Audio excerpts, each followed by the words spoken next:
저는 다이어트를 진짜 많이 도전을 했었는데요. 매번 요요가 와서 정신적으로도 힘들고 육체적으로도 많이 힘들었거든요. 근데 왜 열심히 해도 요요가 오는 걸까요? 이 다이어트에 성공하더라도 요요 현상의 위협은 언제든 도사리고 있다고 봐도 무방한데요. 이렇게 한 번 커졌던 지방세포가 그 크기가 감소하더라도 뚱뚱했던 순간을 잊지 않고 기억하기 때문입니다. 그리고 호시탐탐 그 시절로 돌아가려고 하고 있는 거죠. 그래서 조금만 방심해도 처음 살이 쪘을 때보다 훨씬 빠른 속도로 더 많이 살이 찔 수 있습니다.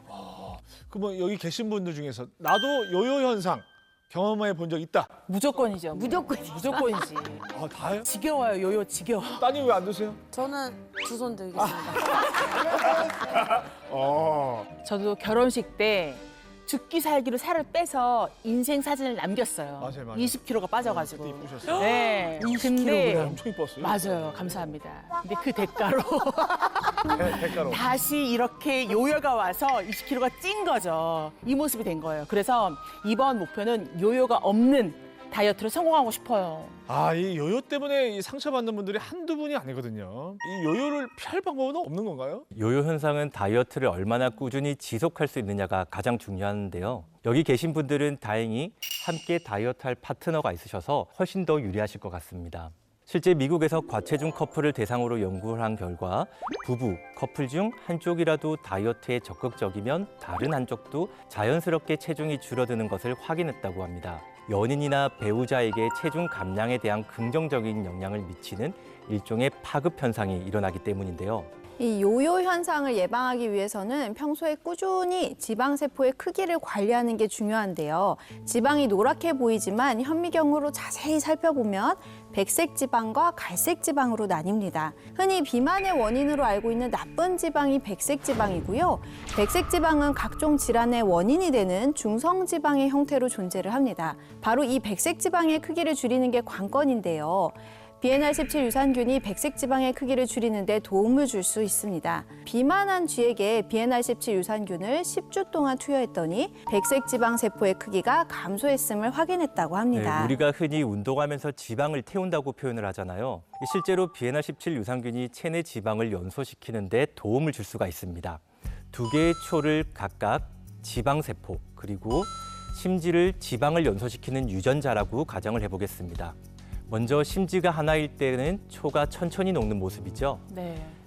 만약 지방을 연소시키는 유전자가 많아지면 어떻게 될까요? 우와. 심지가 많은 초는 훨씬 빠른 속도로 녹는 모습입니다. 다 탔어. 이렇게 지방을 연소시키는 유전자가 많아질수록 체중 감량 속도를 높이는 데 도움을 줄 수가 있는 거죠. 실제 연구 결과에 따르면 10주 동안 쥐에게 BNR17을 투여했더니 지방 산화와 관련된 유전자의 발현이 증가한 것을 확인했다고 합니다. 저희 부부는요, 살 빠지고 나니 혈당이 많이 좋아졌어요. 주변에 이야기하니까 유산균이랑 혈당이 무슨 상관이 있냐고 물어보더라고요. 결론부터 이야기하면 상관이 있습니다. 당뇨가 있는 분들은 단당류처럼 단시간에 혈당을 급격히 높이는 음식을 조심해야 하는데요.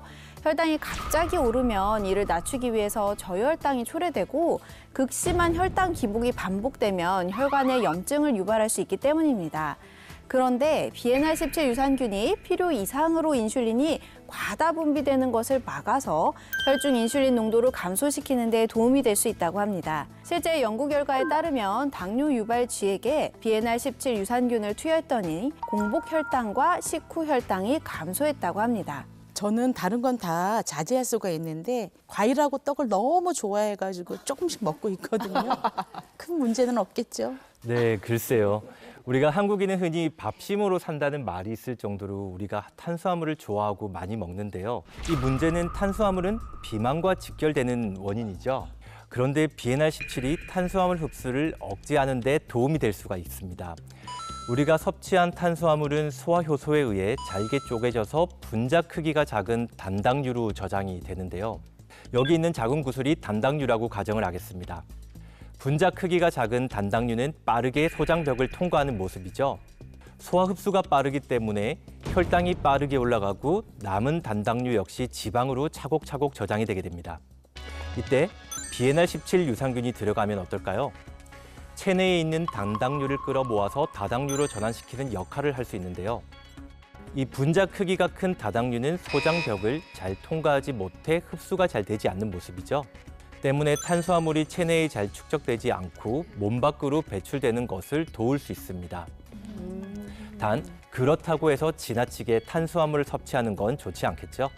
다이어트 성공하고 제일 기쁠 때가 입던 옷이 헐렁해졌을 때인데 붕어빵 모녀 두 분 모두 옷이 커졌더라고요. 네네 맞아요. 네, 지금은 그때 영상 찍을 때보다도 더 빠져가지고 와. 네, 그때 입었던 옷을 제가 또 오늘 입고 나왔거든요. 네. 근데 지금 옷이 커가지고 옆에 잠깐 보여드리면은 네, 좀 네, 옆에 보면 이렇게 이만큼 줄였거든요. 그러셨구나.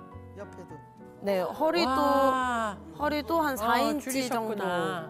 웬일이야. 이 BNR17 유산균이 허리둘레 감소에도 영향을 줄 수가 있는데요. 국내 한 연구팀에서 비만인 분들에게 BNR17 유산균을 섭취하게 했더니 허리둘레와 엉덩이둘레가 유의미하게 감소했고요. 체중과 체질량 지수가 모두 감소한 것을 확인했다고 합니다. 아, 그 BNR17 섭취 시에 유의할 점이 있을까요? 네, 유산균을 한꺼번에 많이 드실 경우 설사 및 복통을 유발할 수 있기 때문에 권장량 이내로 섭취를 하시기 바라고요. 유산균이 사멸할 수 있기 때문에 뜨거운 물이나 차와 함께 드시는 것은 피하는 게 좋겠습니다. 또한 식약처에서 건강기능식품 인증을 받은 안전한 균주인지 확인하고 드시는 게 좋을 것 같습니다.